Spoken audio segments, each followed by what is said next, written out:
अब चला है। शिव गुरु के चरणों प्रणाम करती हूँ, मैया पार्वती के चरणों प्रणाम करती हूँ, मेरा प्रणाम स्वीकार हो। साहेब भैया के चरणों प्रणाम करती हूँ, नीलम दीदी के चरणों प्रणाम करती हूँ, मेरा प्रणाम स्वीकार हो। धरती माता के चरणों प्रणाम करती हूँ, सभी देवी देवताओं के चरणों प्रणाम करती हूँ, सभी गुरु बहन गुरु भाइयों को प्रणाम करती हूँ, मेरा प्रणाम स्वीकार हो। साहेब भैया नीलम दीदी के माध्यम से हमें 3 सूत्र मिला है। पहले में चर्चा करना, पहले में दया मांगना है, दूसरे में चर्चा करना है, तीसरे में 1 से 8 बार से प्रणाम करना है। दया किस तरीके से मांगना है कि जैसे दरवाजे पे भिखारी आता है, दया से, भाव से, नेमी से, प्रेम से कैसे मांगता है, बहन हमें 2 मुट्ठी दाना दे दीजिए, बहन हमें भिक्षा दे दीजिए, बहन कुछ खाना पड़ा हो तो हमें खाना दे दीजिए, कितने प्यार से दया से मांगता है। इसी तरीके से हमें देवों के देव महादेव से आंचल फैला के, दामन फैला के दया मांगना है। और दूसरे में आने जाने वाले व्यक्तियों को हमें बताना है, बहन हम शिव के शिष्य बन गए हैं, भाई हम शिव के शिष्य बन गए हैं, आप भी शिव के शिष्य बन के देखिए, बहुत फायदा होता है, बहुत लाभ होता है। और तीसरे में 1 से 8 बार से प्रणाम करना है। रुद्राक्ष की माला द्वारा कर सकते हो, सांस द्वारा कर सकते हो, उंगली द्वारा कर सकते हो, जैसे आपका मन चाहे जैसे आप कर सकती हो। आइए आप सबका कमलेश भक्ति चैनल पर स्वागत है। मैं आपको एक नई कथा सुनाने जा रही हूँ। कथा बहुत सुंदर है और आप मेरे चैनल को लाइक, शेयर, कमेंट, सब्सक्राइब कर दीजिए। आप चैनल को सब्सक्राइब कर दोगे तो आपके पास जो मैं नई नई वीडियो, नई नई कथाएं डालती हूँ, आसानी से आपके पास मेरी कथाएं सुनने के लिए मिल जाएंगी। और मैं आपको एक चर्चा सुनाने जा रही हूँ, कथा सुनाने। और लास्ट में कमेंट में हर हर बोले ओम नमः शिवाय जरूर लिख दीजिए, क्योंकि ओम नमः शिवाय लिखने से और घर में सुख, शांति, मुसीबत, कष्ट सब दुख दूर हो जाते हैं। इसीलिए लास्ट में कमेंट में हर हर बोले ओम नमः शिवाय जरूर लिख दीजिए। मैं आपको एक गरीब परिवार की और कथा सुनाने जा रही हूँ। एक गांव था, तो उस गांव में एक छोटा सा परिवार था। तो दोनों पति पत्नी थे, बेचारे बहुत गरीब थे। इतने गरीब थे कि पति थे वो बेचारे अपना झाड़ी मजदूरी करते थे, उसी से अपना गृहस्थ, दोनों पति पत्नी उसी से अपना पेट चलाते थे, अपना घर चलाते थे। और जो उनकी पत्नी थी वो अपने देवों के देव महादेव की शिष्या थी, अपने गुरु की शिष्या थी।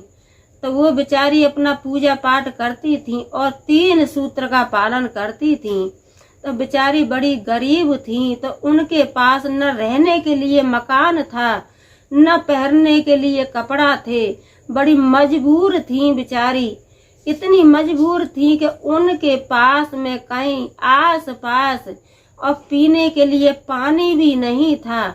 पानी भी बेचारी एक तालाब के पास जाती थी, तो तालाब में से घड़ा में पानी भर के तब लाती थी।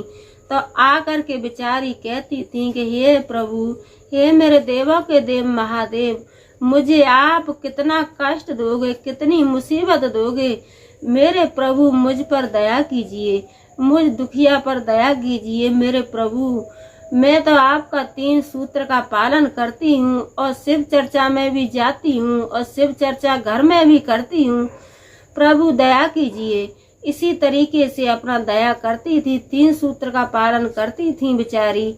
और उनके पति थे वो अपना झाड़ी मजदूरी करते थे। तो एक बार 1 हफ्ता 10 दिन हो गया तो उन्हें कहीं झाड़ी मजदूरी किसी ने नहीं दी, काम करने के लिए किसी ने नहीं दिया।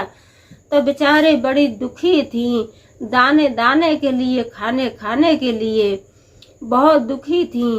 तो अपना बस 3 सूत्र का पालन करती थी और कहती थी कि ये देवों के देव महादेव, मेरे प्रभु मुझ पर दया कीजिए, मुझे कितना कष्ट दोगे, मेरे प्रभु मुझे कितना कष्ट दोगे, मुझ दुखिया पर कुछ दया कीजिए, मुझ गरीबनी पर कुछ दया कीजिए। तो एक दिन अपना देवों के देव महादेव ब्राह्मण जी का रूप रख करके आए, ब्राह्मण का रूप रख के आए और कहने लगे माँ भिक्षा दो, माँ भिक्षा दो। तो वो बेचारी रो रो कर कहने लगी कि ब्राह्मण जी मेरे पास कुछ नहीं है, 10 दिन से मेरे पति जाते हैं इस गांव से उस गांव में, उस शहर से उस शहर में, लेकिन मेरे पति को कहीं से कोई भी काम नहीं मिल रहा है, तो मेरे पास तो कुछ नहीं है। हम दोनों पति पत्नी 2-4 दिन से भूखे हैं।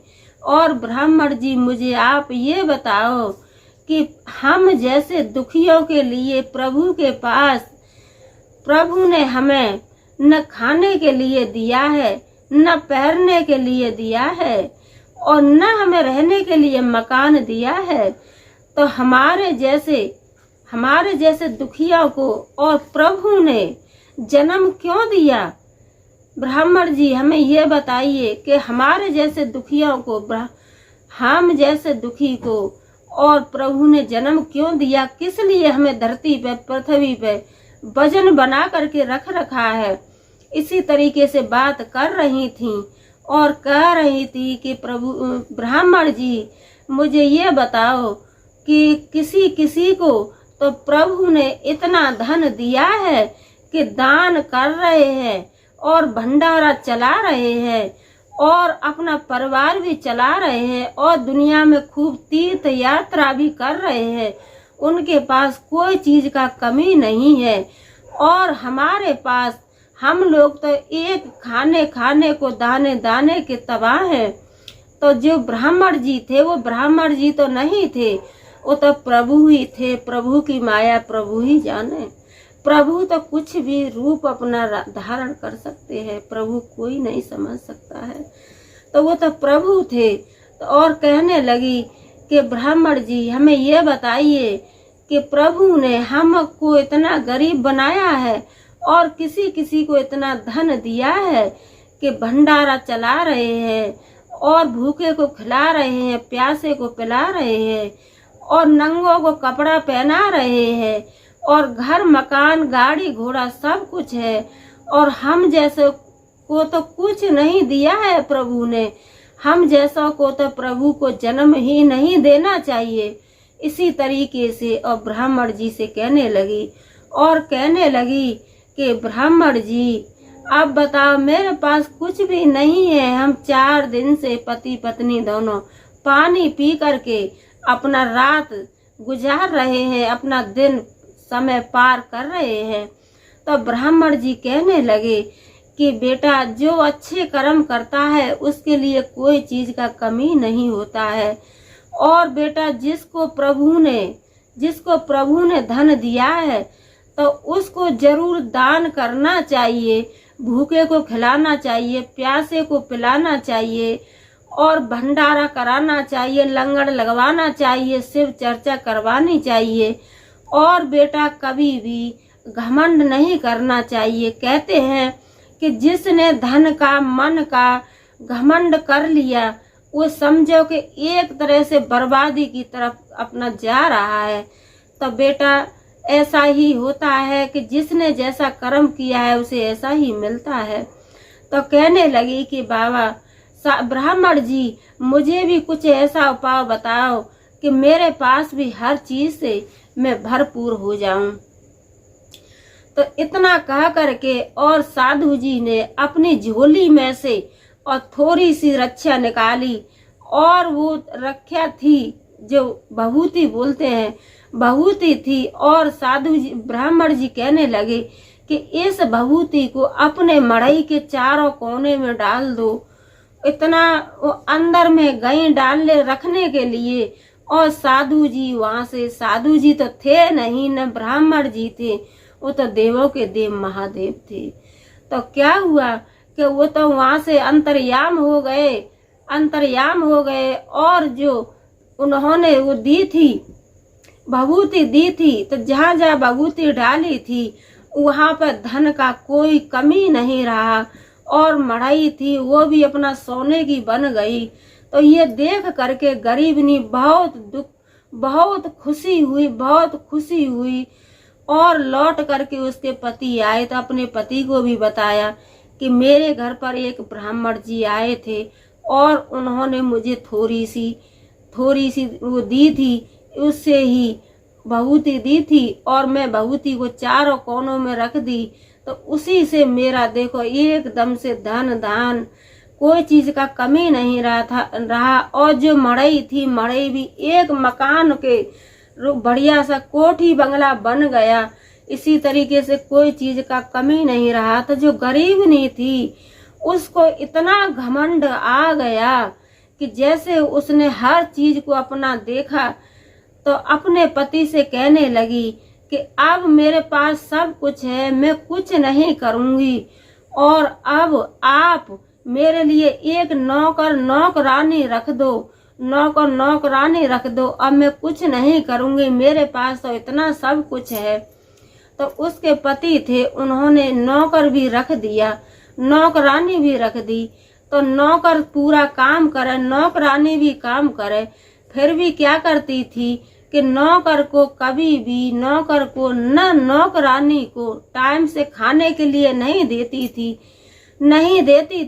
और कोई भी भिखारी आता था तो न भिखारी को भीख देती थी, और कोई भूखा आता था तो न भूखे को 2 रोटी देती थी। तो यह तो सीन सारा कुछ मैया पार्वती और शंकर भगवान देख ही रहे थे, क्योंकि मेरा ही धन दिया हुआ है। कल तो धन के लिए तरस रही थी और आज इसको इतना घमंड अभिमान हो गया है कि ये किसी न भूखे को खाना खिला रही है और न प्यासे को पानी पिला रही है, और अपने घर में नौकर भी रख ली है तो न किसी नौकर को एक घूंट पानी पीने देती है, और नौकरानी को बड़ा परेशान करती थी। एक काम 4 बार करती थी और कभी मार भी देती थी।